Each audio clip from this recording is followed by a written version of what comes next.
నమస్కారం గురుగారు. ఓం శ్రీ మహాగణాధిపతయే నమః. గురుగారు, ధన కనక వర్షం ఇంట్లో కురవాలంటే మనం శివుణ్ణి ఎలా ఆరాధించాలి?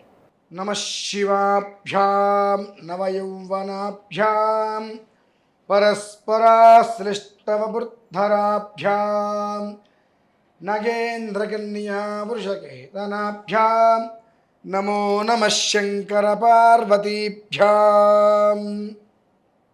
ముందు మనిషికి కావాల్సింది అత్యాశను వదులుకోవటం. ధనకనక వర్షం మన ఇంట్లో పడాలి అని అంటే ఏ పూజ చేయాలంటే ఏ పూజ చేసినా పడదమ్మా. ఏ పూజ చేసినా పడదు.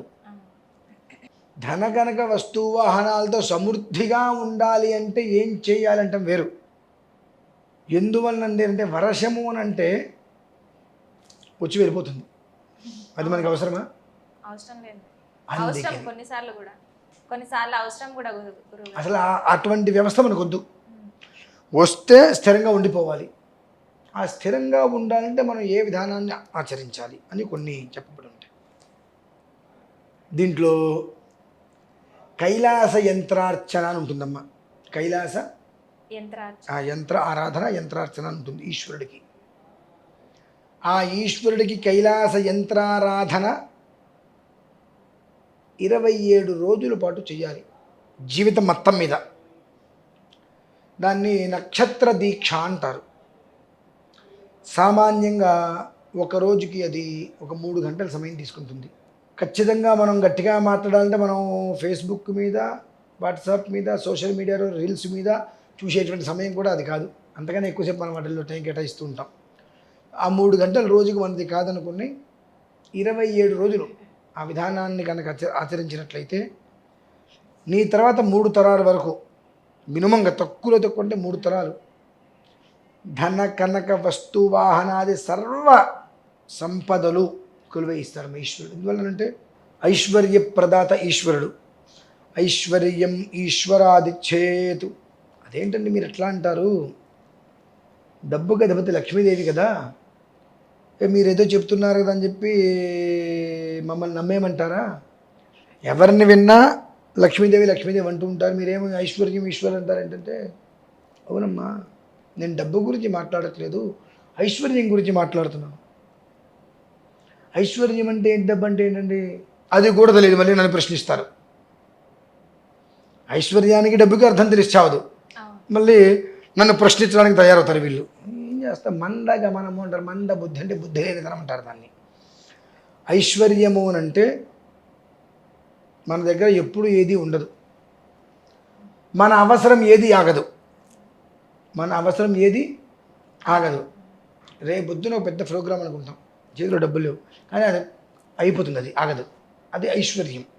డబ్బు బ్యాంకులో ఉంది, రేపు అర్జెంటుగా డబ్బులు కావాలి. 2 లక్షలు 3 లక్షలు ఉంటే కానీ పని కాదు, 4 లక్షలు ఉంటే కానీ పని కాదు.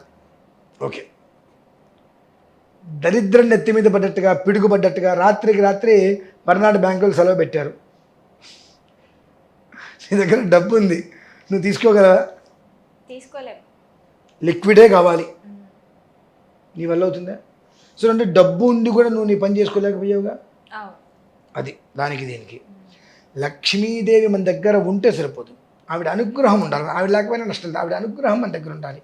కానీ ఈశ్వరుడికి ఐశ్వర్యం అనేటువంటిది ఎప్పుడు మన తోడుగానే ఆయన ఉంటాడు.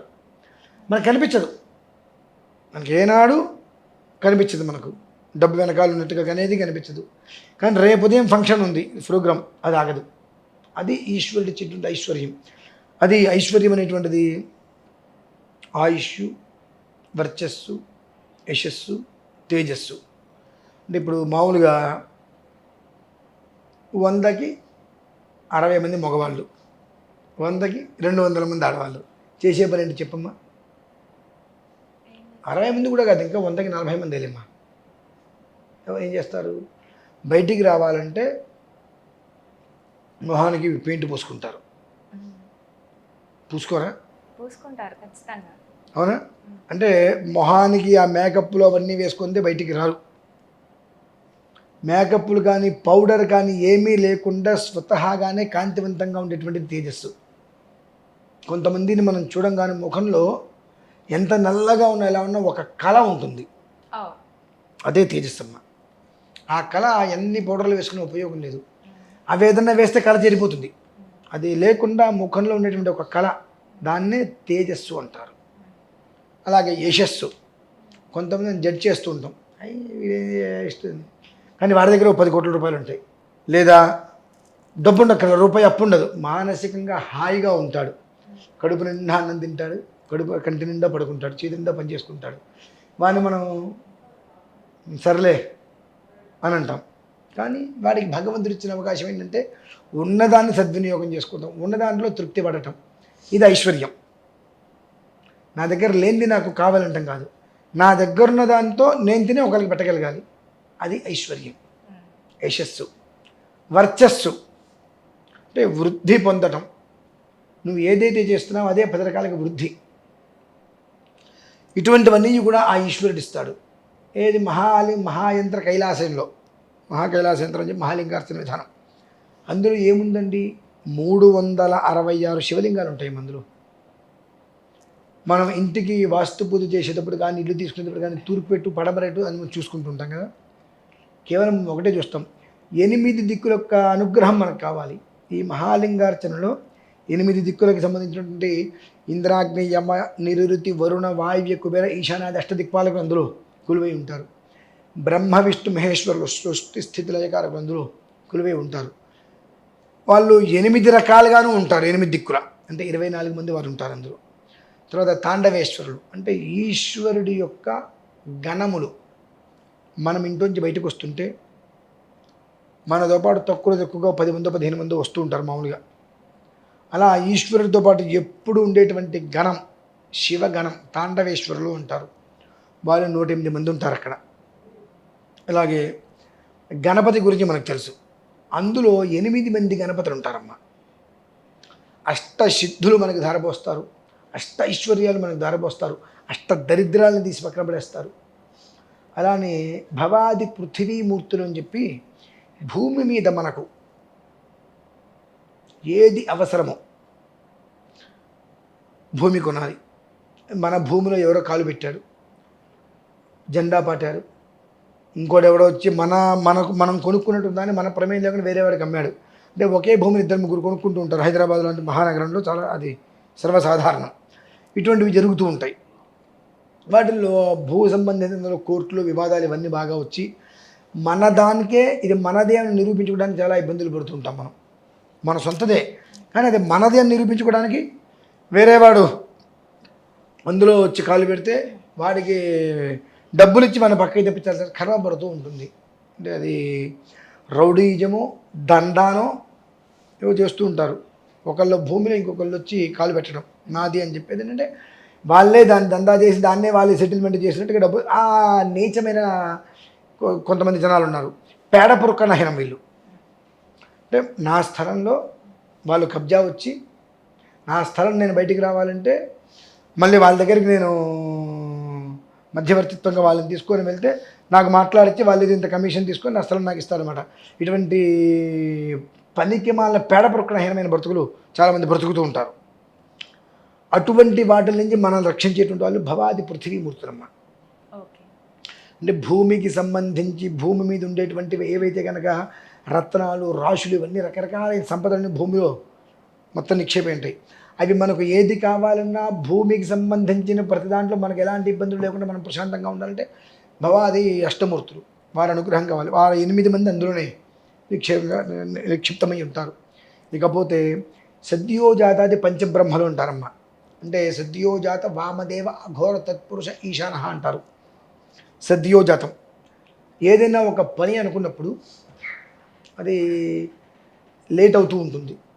ఇవాళ కాకపోతే రేపు కాకపోతే ఎల్లుండి పని కావట్లేదు, అది అన్ని విఘ్నాలు వస్తున్నాయని చెప్పి అటువంటి ఏ పని అయినప్పటికీ కూడా సద్య కాలంలో పూర్తవుతాయి. సద్యోజాతాది పంచబ్రహ్మలతోటి.